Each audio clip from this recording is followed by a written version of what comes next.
Let's talk about pointers. This strikes fear into the heart of people. So what is a pointer? Well, if you go out and Google this, you're going to get a lot of people trying to explain this, and they're going to usually use some sort of code example, which is going to leave you just mystified as to what they're actually talking about. I don't want to dissuade you from going out to Google. I think there's a much easier way of explaining this. So I've got a simple diagram here where we have memory. That's all a pointer is. It's pointing to a memory address. But let me explain. Let's say we have some functions, and let's say we have a test function, test that's taking an address of, and we covered this briefly, a test that's taking a pointer. Notice the syntax here. QObject versus ampersand QObject, meaning address of, or star, which is pointer. What's going on here? Well, let's say we have a QObject, and this exists out in memory. We want to take this QObject and pass it to our test function. We have a problem with this test function right here. Notice how it's going to make a copy. It's not asking for the address of, it's going to copy that automatically. So it's going to do something like this. Well, we've seen that does not work well. QObjects do not like being copied, and here's why. Think of it in terms of a big object. Let's say this is a hotel. Think of how many things are in a hotel. You've got people, beds, elevators, telephones, TVs, miles and miles of wire, and all sorts of other stuff. Hopefully no bugs or cockroaches, but there's a lot of things in a hotel. So if you were to take this and put it into this function, C++ is going to try to copy that, and now you're eating up a lot more memory. And what happens if you start calling this over and over and over? You're doing something like this to your memory. You're just chewing it all up. And copying an object takes time. It's a very expensive operation. Whereas if you say address of, you're telling C++, don't make a copy. Instead, just go out to the memory address, which is usually at some hex-encoded memory address, which we've seen before, but just in case you're wondering, it looks something like this. And I'm actually just going to highlight that. That's just simply a memory address. So a pointer is virtually identical. The difference is a pointer points to a separate region of memory, which we'll talk about in another video, called the heap. And the pointer does two things.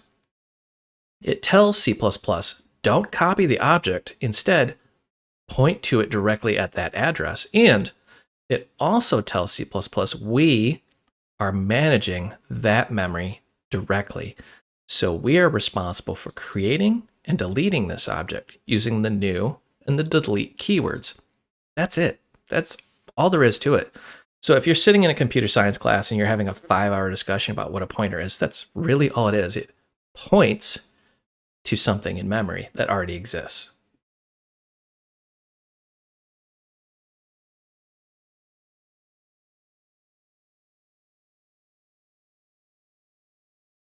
All right, now that we understand what a pointer is, it just simply points to an object out in memory, let's talk about stack versus heap. You're going to hear those terms, and I'm going to rearrange this just a little bit here. I'm going to move this here. We're going to move this and move. These are just functions, in case you skipped the last video here.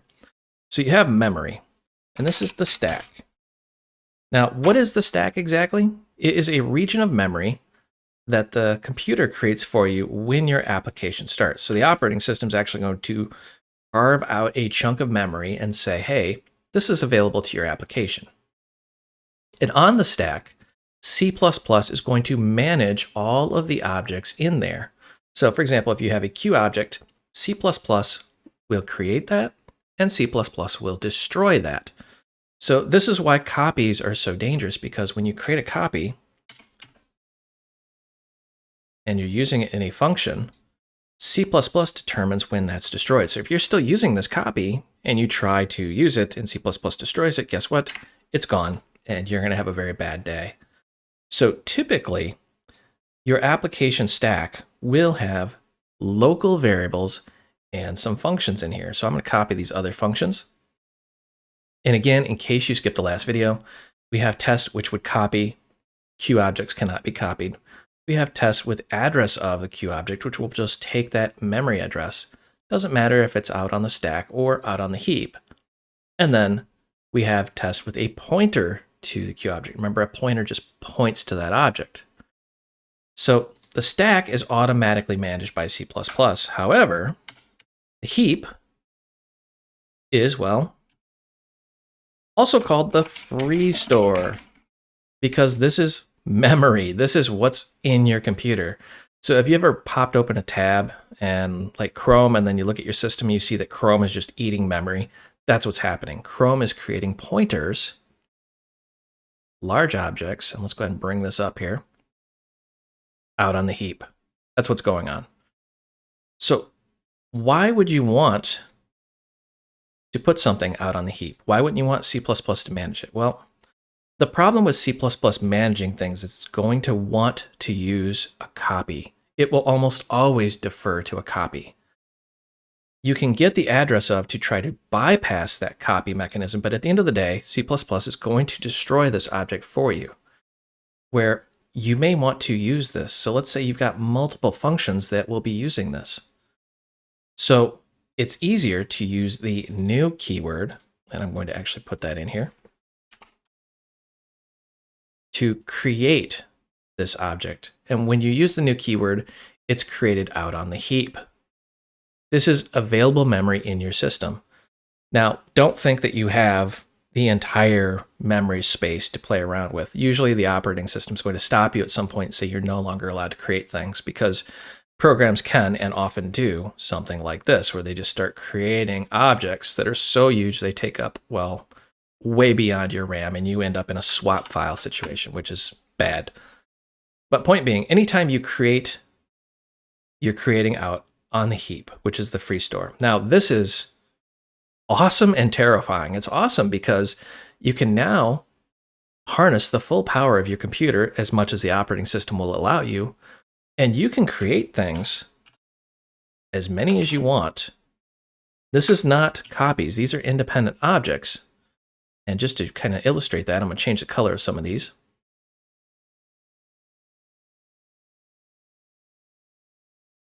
And you can have them do independent things. And you access them via pointers. And the pointer is literally as fast as your computer will go. It's just going to point to a space in memory. And typically this is some sort of number, integer. It's a memory address. It's going to look something like this little guy right here, this hex 60FED4. That's just hex encoded memory address. So it's a very small piece of data that's pointing to a much larger object. So it's very, very fast. Now, to make it even cooler, because you now control the memory, you can determine when it's deleted. Think of that. You're not trusting C++ to delete it. You can delete it as soon as it's done, which makes your programs blistering fast, because you can create things as needed and delete things when you're done with them without waiting for something like garbage collection or anything like that to kick into the background.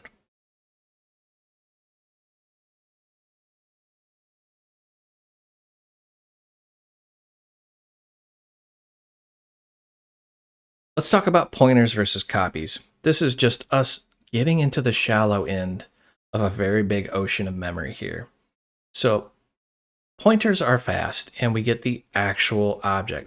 We're literally pointing C++ in a specific direction, saying go somewhere. In our program, as simple as it is, we just have a QString, which is just a UTF-8 string representation called name with your name in it, and then it exists on the stack, meaning C++ is managing that for us. The fundamental problem here is, let's say this string got big, and I mean really, really big, and we tried working with that. We're going to start making copies all over the place, which is going to slow down our application eventually. Now, let's go ahead and examine this a bit. So I'm going to say qinfo. I want the address of, so we can see the memory location. And then I want to know the size of this string.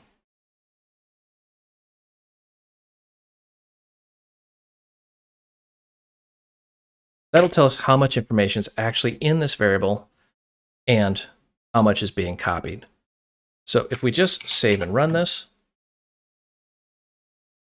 you'll notice it's at this memory location. No need to burn that into memory. And it is at this size. Now, if you're looking at your screen, you're going to have a different memory location because we're on two different computers, quite probably two different operating systems. All right, so let's go ahead and make a function.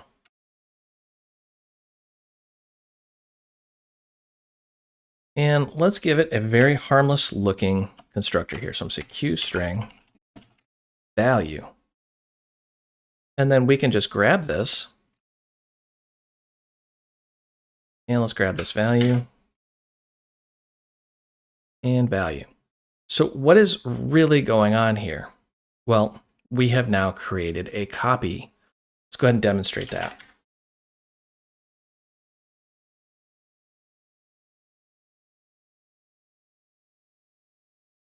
Save, run.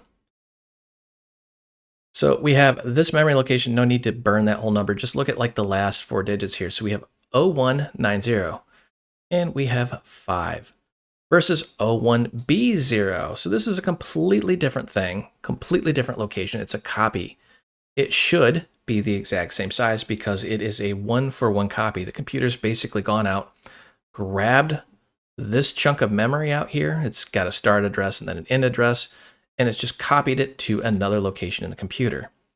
So it's kind of like if you have Chrome open and you have a tab open that's eating a lot of memory and you duplicate it, it's going to chew up a lot of memory because it's making an exact duplicate there. Someone's out there is going to say that's not how Chrome works, and well, you're probably right, but it's for demonstration purposes. We're cloning things. So we're on the stack, and this is a copy. Now, the problem with this is it's also going to destroy it right here. So that copy is going to go bye-bye, and there's nothing we can do about it because that's just how C++ manages memory.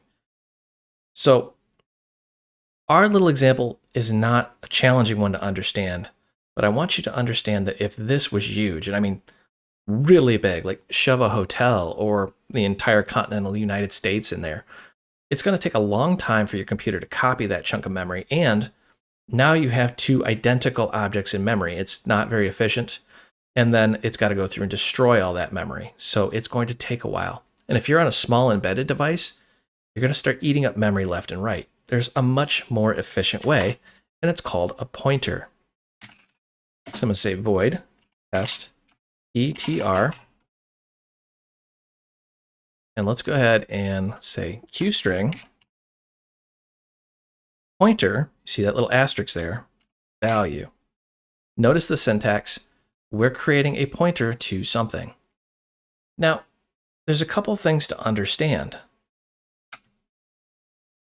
This also lives on the stack, and we are pointing somewhere else. Right here, this will be destroyed. Now, when I say this, we're not talking about the thing we're pointing at. We're talking about this actual variable right here. This value, this pointer, is a variable. That's going to be destroyed automatically, but the object we're pointing to still exists out on memory.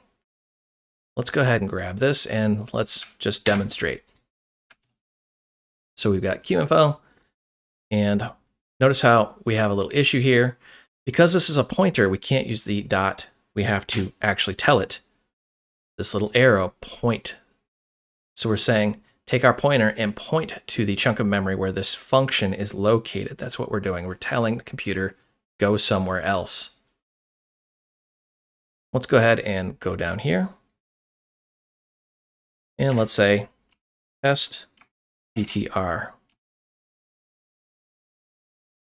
Now, if you try doing this, you're going to have a bad time because it's going to say no matching function call because we're telling the computer, hey, make a copy. Of course, we're also telling it, don't make a copy because we want to work with a pointer. So we're going to use the address of operator, ampersand, and we're saying, hey, computer, go get the address of this variable. And the computer is going to convert that into a pointer for us automatically because pointers and address of both do pretty much the same thing. They point to a chunk of memory somewhere. Go ahead and save, run. All right, again, don't look at the first whole chunk here. Just look at like the last 4. So our original one is at 5170. Our copy is at 5190. But something magical happens when we go into test pointer. Ta-da! It's back here. It's pointing to this original object. So we've avoided a copy. If this was much larger, we just saved a huge chunk of memory. Now, what's often confusing for newbies is the pointer is not the object. And let's go ahead and demonstrate that. So if I grab this and I do the address of,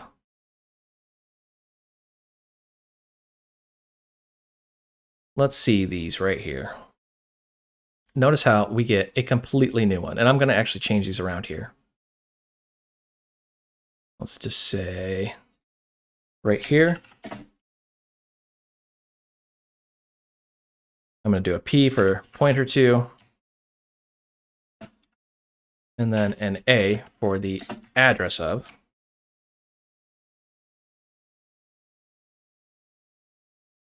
All right, so our pointer is pointing to the original object out on memory. The address, this is the address of the pointer out on the stack. Notice this is a completely different address than anything else we have on the screen. That's the fundamental concept, is the pointer is not the object out in memory. The pointer is itself a variable that usually, not always, but usually lives on the stack. Because C++ is going to manage that memory for us. Quick review before we close this thing down. Pointers are blistering fast, but they do have a special syntax. Most notably, we cannot use a dot. We have to use the arrow and point to a specific item. Seems super annoying, but it tells us and the computer what we're trying to do. The difference between a pointer and the address of is actually very minimal. They just point to an object.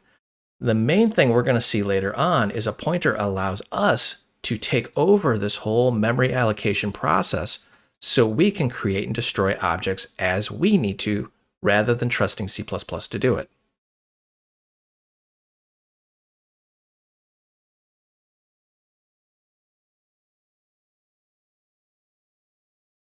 We're going to start down the road of pointer memory management, and this is the very tip of the iceberg. Pointers can get super complex. We're going to try and make it super easy. Why? Because pointers are fast, but we have to manage them. Whenever you see that we have to manage them, I mean it. We are responsible for managing the memory. Let's take a simple function. And let's say we want to pass some information to it. So for example, I want to do a QString, but I want to do this as a pointer value.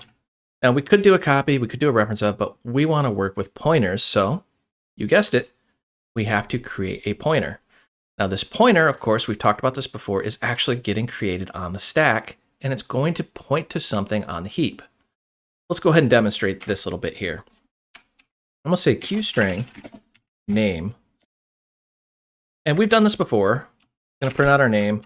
And this is on the stack. This is standard C++ memory management. C++ manages this. Really not a big deal. We're used to this, but let's see how we make a pointer. QString, and then you're going to do a star. And let's just say something like description or message. It doesn't really matter. There are two things going on here. First, we're creating a pointer. This pointer lives on the stack, but it doesn't yet point to anything. And let me demonstrate.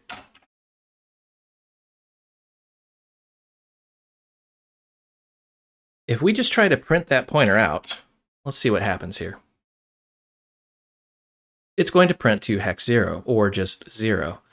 0 is the standard C++ way of saying it simply doesn't point anywhere. There's no memory location for us to display. So oftentimes programmers will test to see if a pointer is actually pointing to something by seeing if it's at 0. All right, not bad. Now let's actually make this point to something. Well, I'm going to go ahead and go up here. So we're going to say new QString, and then let's just give it some sort of description, hello world, whatever this is, or hello pointer. There we go. Want to pause real quick. Whenever you see the new keyword, that means we are doing something different. We're not doing this on the stack. Instead, this is going on the heap, the free store, and we manage this. Meaning now we are responsible for this object's life cycle. We have created it. We are entrusted to do everything with it. Now, because we've created it, we have to determine when it's destroyed. So we're going to say delete, and then our pointer. Not really helping me there, are you? Oh, it's because I forgot the S. I was wondering why IntelliSense wasn't really helping me. Mistakes were made. So here is the object's lifecycle here, right here. We're creating it, we're destroying it. If we forget to destroy it, it's just going to stay in the heap until something else destroys it. Most modern operating systems are smart enough to track the memory an application creates, but don't count on that. It's very operating system independent, and you're going to have a whole lot of problems.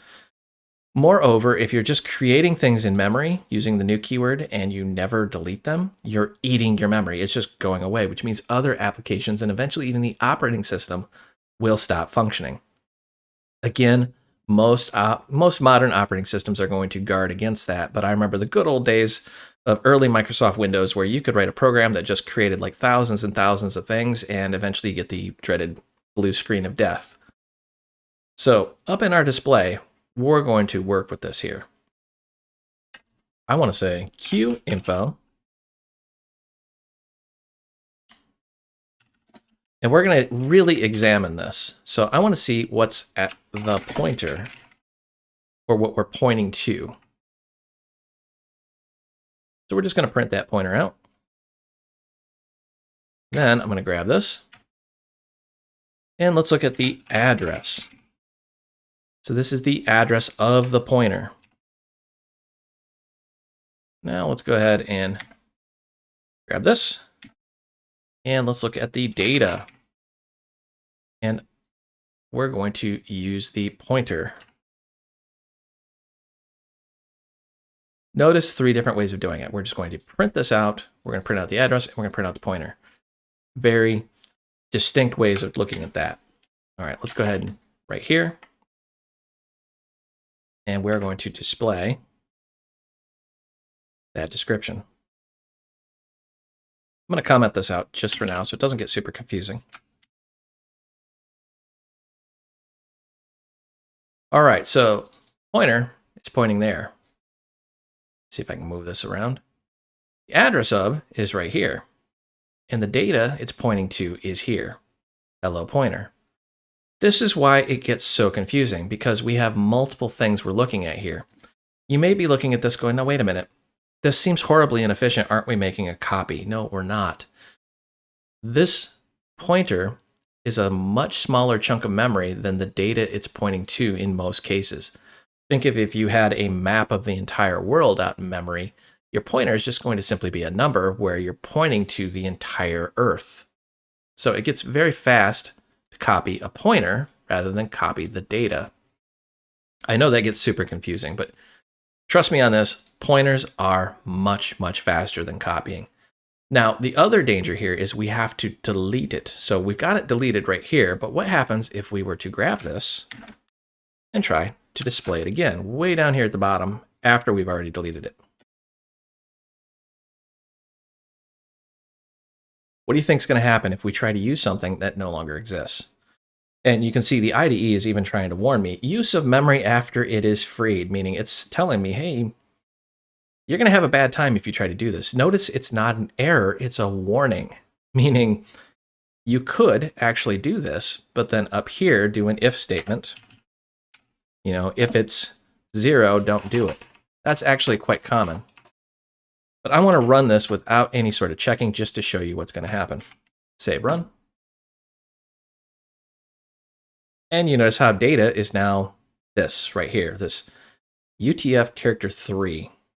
What does that even mean? That means that there's something, character 3, at that location out there. And, well, it's not what I wanted. You can see hello pointer versus this. And we have the same memory addresses. That's scary. That's how you get data corruption, and that's how you crash computer programs. Yours may not actually run. You may actually hard crash this application. So just spoiler alert on that.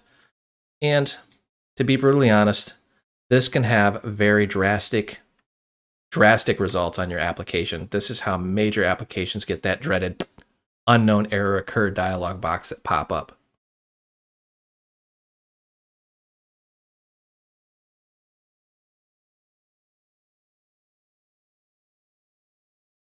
Now, memory management can be a little bit challenging, so as you might have guessed, people have developed ways to automatically manage memory for them. So you want to combine the power of using the heap along with the computer deleting the memory for us so we don't make mistakes because we're just mere mortals. So automatic memory management is cool, but also kind of scary. We want to cover this because we want C++ to do it for us. This is a little bit more advanced, but I know somebody in the Q&A section is going to say, now, doesn't automatic memory management exist? It does. And we're going to demonstrate the standard library way of doing it. Later on, we're going to demonstrate the Qt way of doing it. Let's go ahead and I want to make a Qt object here, just so we can see the object's full life cycle. And Qt object also has the added benefit that we cannot copy this. It just simply won't let us. We've covered this in previous videos. If you try to make a copy, it's going to crash. Or actually, it won't even build. All right, so let's go ahead and go in here. Go ahead and add our class to our cmakelist.txt. And then in here, we're going to simply make a deconstructor. Remember, the deconstructor is the tilde with the class name. And then I want some sort of function that lets us call this here. So we just want some sort of test function. I'm going to say do stuff. Doesn't really matter what we do. And let's go in here and go Qtdebug. Let's add these in really, really quick.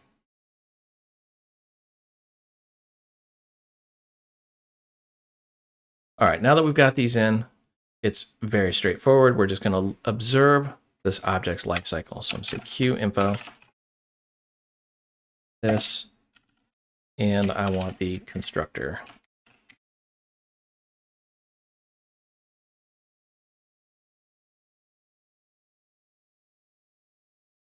Put in the deconstructor. And do stuff, I want this, and then I actually want to use a macro. So if you've been kind of zoning out, because we've done this before, snap to attention, we're going to print out the information about this function. So I'm going to say qfuncinfo. Sounds like something out of the retro 70s during the disco era, the qfuncinfo. Maybe we should make a techno band and call it qfuncinfo. Anyways, so what this is going to do is it's going to actually print out, and I apologize, it's going off the screen, but it's going to print out all the information about that function. And it's very cool that it does that. Saves us a lot of headache. Now back in our main, let's go ahead and let's make a function called wow. I don't even know what to call it at this point. For a newbie, this is voodoo magic for a complete newbie. What we're going to do is we're going to go into the standard namespace and we're going to go unique. So that's UNIQUE, just in case English isn't your strong point. We want a unique pointer. And this gets into a way more advanced conversation because we're using what's called a template or a generic. So if you see this brackets at the end of this here, that's what we're doing. We're telling it, hey, do something with a specific class. So we're going to use our test class. That means we now need to include it.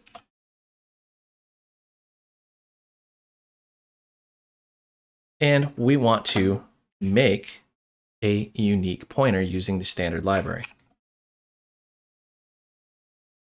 So there is a class out there called unique pointer. It exists in the standard library. And now we're going to create a new Q object, specifically our test class. Now this does multitude of things, but really what we're doing here is we're creating what's called an automatic pointer. This is automatic memory management.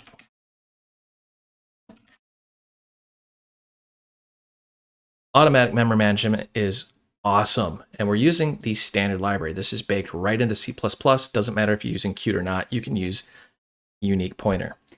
There's different ways of doing this. Again, go out to Google. Google's your friend if you want to use the standard way of doing things. So we're going to say t dot do stuff. Now, you notice how it's already complaining. It's saying requires changing dot to points to. What does that mean exactly? That means it's smart enough to know that instead of accessing this unique pointer, we want to access the class that's inside of the unique pointer. So when you see these brackets, this is what's called a template, and this test is going to live inside of the unique pointer. It will do it automatically if I simply double click it or hit return. But I wanted to highlight that if we try to use the period, it's not going to work well because it is not a member of unique pointer. We're trying to access this T in the background, or I should say this test in the background. So let's just fix this. So now we can call that function of the test class inside the unique pointer. Like I said, this gets complex fast. But notice what's going on. We have a new keyword. We have created this in memory.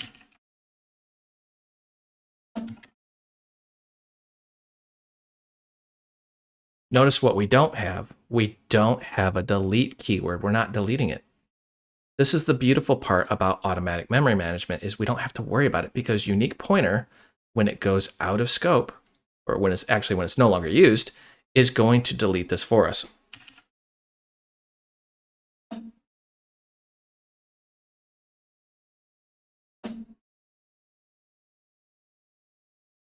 That is awesome. I mean, if you've ever just feared C++ because of all these memory leaks and all these bad things people say, this is your saving grace right here. Again, this is the C++ way of doing it. We're going to talk about the Qt way of doing it moving forward, which gets much, much simpler. And I'm going to say Qt info. Let's just wrap this up real quick. And let's say starting. And then I want to do the old copy and paste here. Finished. And let's call our wow function. Go ahead and save this. And let's run. After it's done building. All right, so we see starting. And then we see our test class out at this memory address. We have the constructor. We're calling do stuff. That is awesome. This is that qfunc info. It's printing that out for us.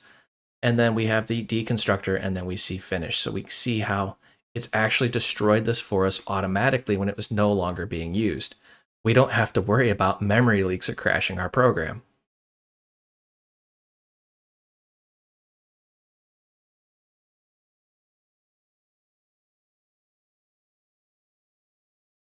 Big challenge that Qt has in terms of teaching people Qt is that you have to understand C++ to understand how Qt solves those problems. We've started down memory management and we've avoided talking about parent-child relationships up until now.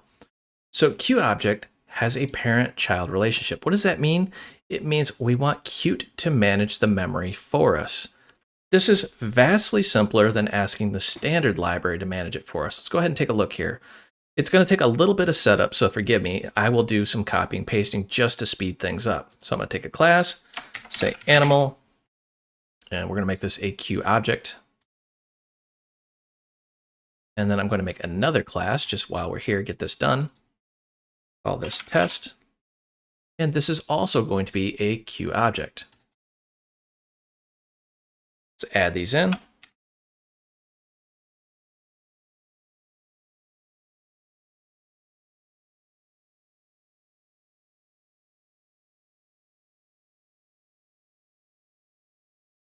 All right, hit save on our CMake list, and if everything appears, we are good to go and start filling in the blanks here. So in our animal class, I just want to go in and I want to observe the full life cycle here. So I'm going to make a deconstructor. Constructor will already be there by default. And now that we are in here, I can just do a smidge of copy and pasting.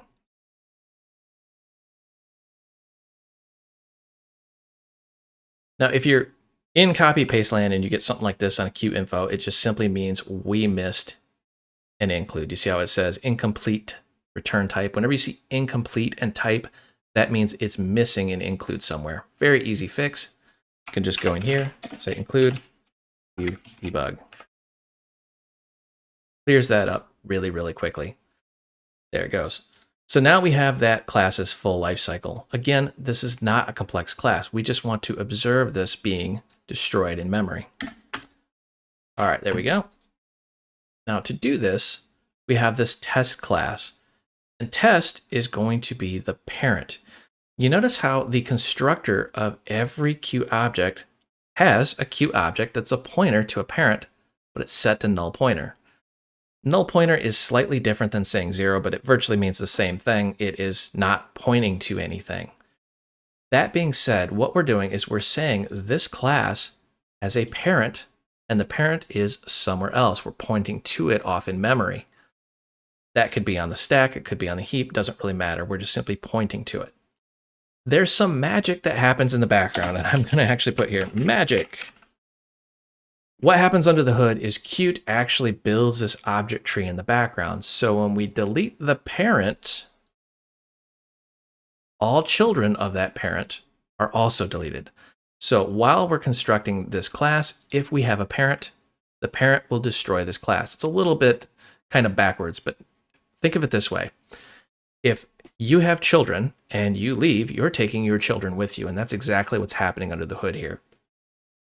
So let's go ahead and I'm going to build a deconstructor here.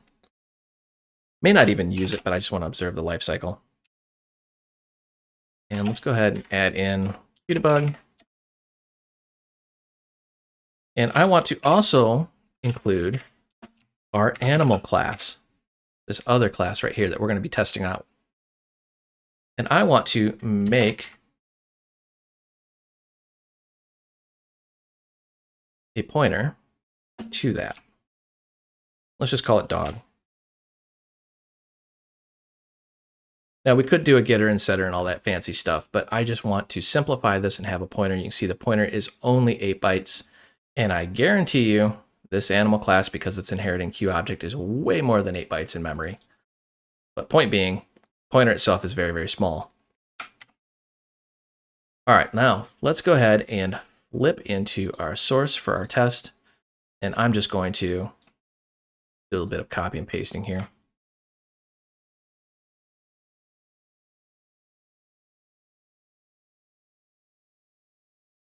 And let's see, where's my deconstructor? There you are.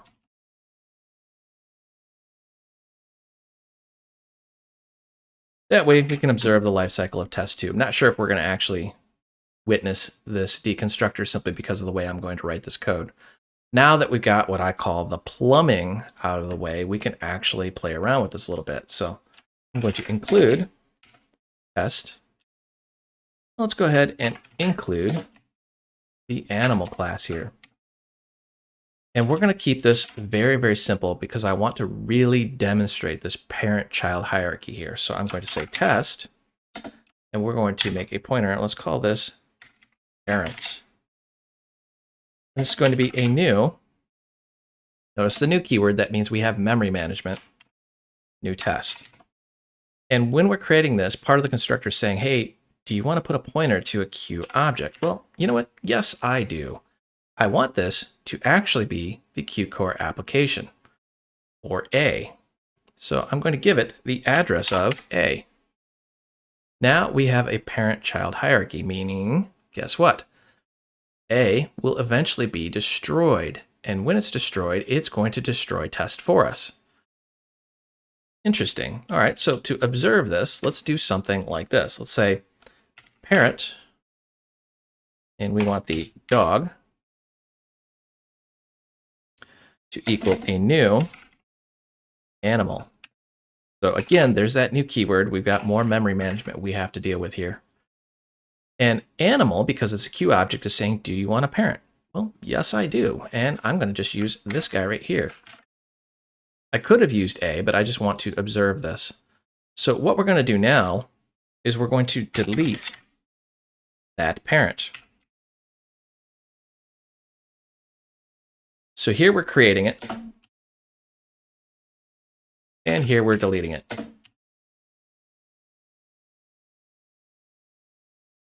And we have the parent's dog, an animal, as this. See how it's kind of circular here, but we have an object tree under the hood. Now, right here, A is deconstructed. That is extremely cool. So when A is destroyed, anything that we put as a child of A, so for example, this, if we forgot to delete this, it's going to be deleted for us automatically. Let's go ahead and demonstrate, see what this looks like.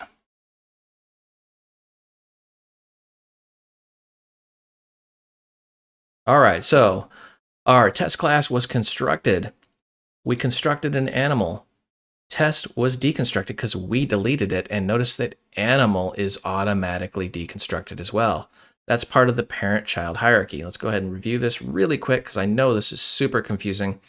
So we're saying test parent equals new test. So test is constructed.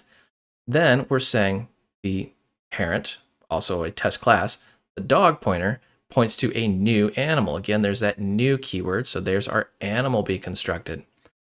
Then we're going to go ahead and delete this parent. Notice we never delete the animal. It's done automatically when this parent is deleted. So that is a really good representation of the parent-child hierarchy, and I absolutely love this because it's baked right into QObject. All you have to do, very simply, when you're creating a QObject, is give it a pointer to another QObject that acts as the parent. And if you have no other objects to give it, you can simply give it the application itself. And when the application is done executing, it will destroy the memory for you.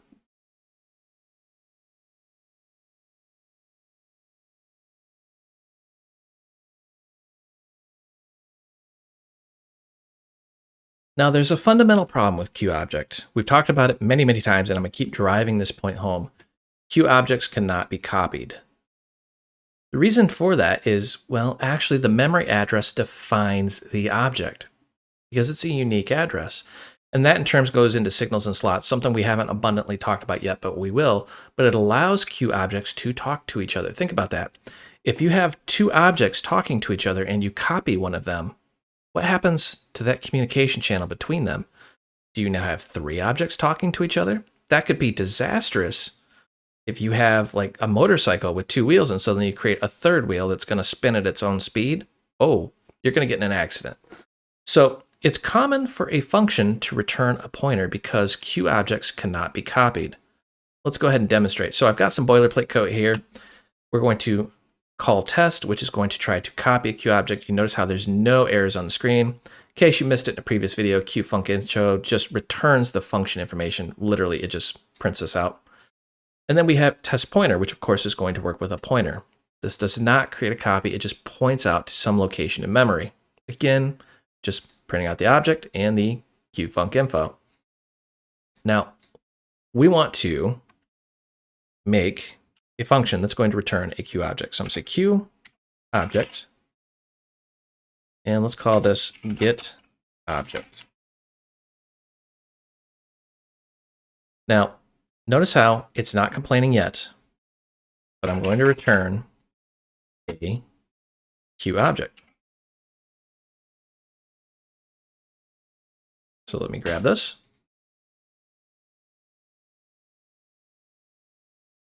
And let's go ahead and try to return that.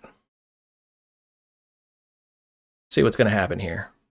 And of course, we get the dreaded called deleted copy constructor.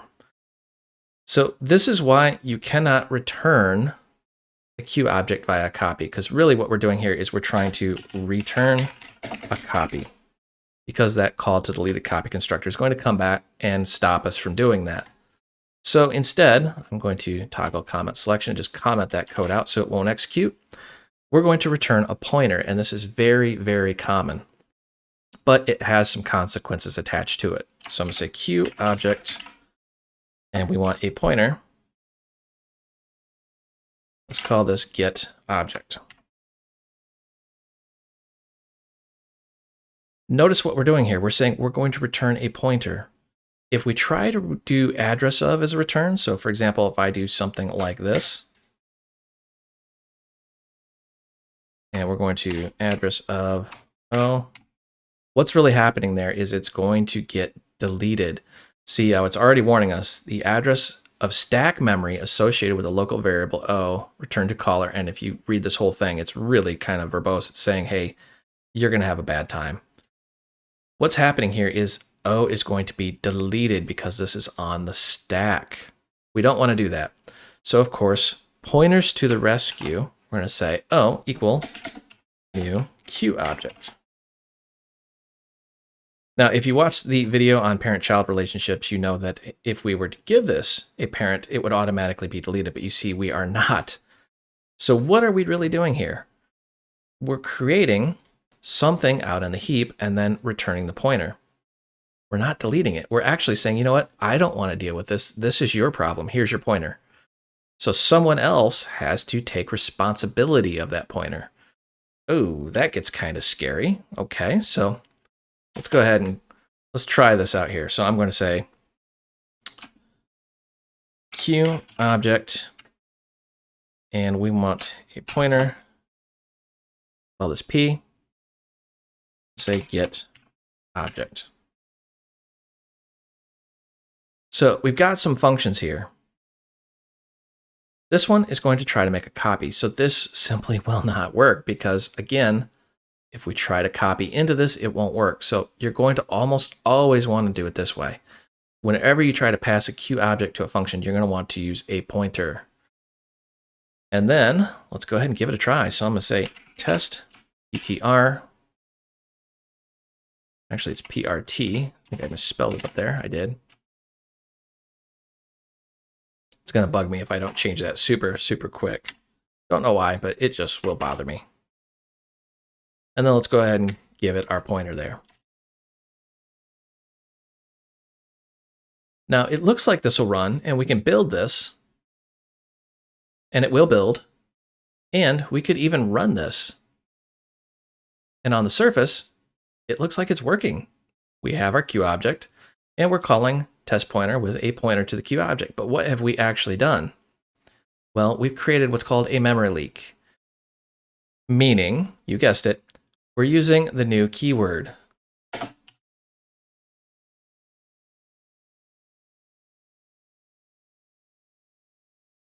And we're returning it. So we're saying, not my problem, this is your problem. Got our pointer, and we're getting it from this function. We're never calling delete. So that's a fundamental problem here. We have some options. The simplest of all options is to simply delete the object. There are other ways of doing it, but I want to really drive home the fundamental concept of this specific video is functions can and often do return pointers. And when you take a pointer from a function, you are assuming responsibility of that and you must delete it.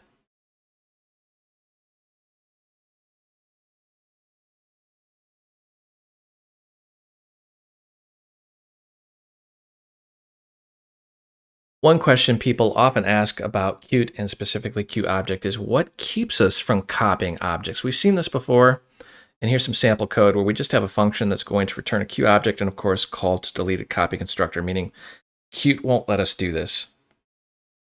QObject has explicitly marked deleted here. What is the mechanism that's really controlling this? Well, the great thing about Qt is that it is open source, so we can peek at the source code. I've got the links in the comments section here, so if you go out to GitHub and download this code, you can just grab these links. And we're going to go out and we're going to look at QObject and QGlobalH. So on line 92 of QObject, let me just pull these open. Right here.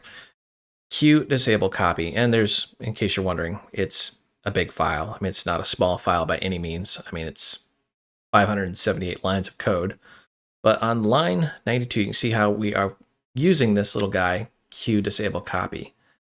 Well, where is it getting that from? And I've already done the digging for you. It's on line 425 of the QGlobal header. So let's go into the QGlobal header, line 425.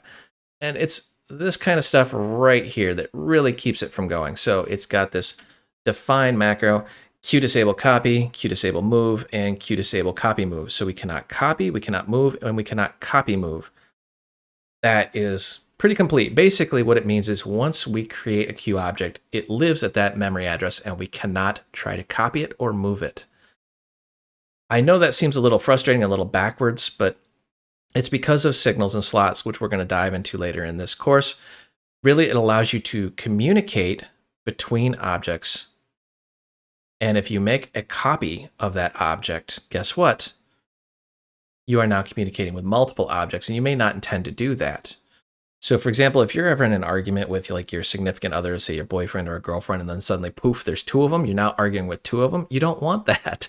And moving, we don't want to move this to another memory address simply because if we do that, Qt has no idea where it went. C++ won't tell it. So they just want to just very simply disable that. Saves a lot of headaches.